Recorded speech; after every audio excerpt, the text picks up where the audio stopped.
For me, I would say that it's almost as if the like existence can exist because of that boundary or void. Like without that distinction between existence and non-existence, like existence itself would be like meaningless. Like both. It's also the other part that makes it so tricky is that when you're trying to talk about this line between like these concepts, it's very difficult to not end up with artifacts in the mapping process that like as a result of just how we map our environment with language. And so like when we often talk about like things like being meaningful and stuff, it is commonly referring to that mapping between like the language that we have and the language parts of our brain and the experiences.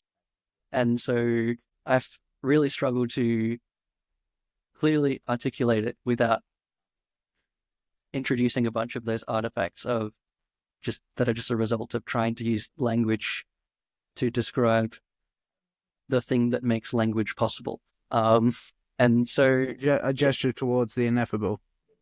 mm. and so one way that I've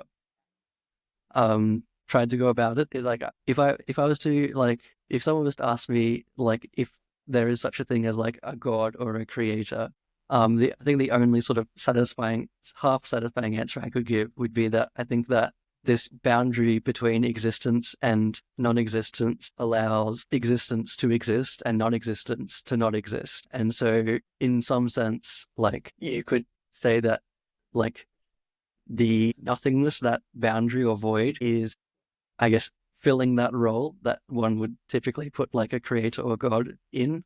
I wouldn't go as far as to saying that I believe in a God, but if I had to try and describe what I think one would be, I would point at the thing that I can't point at.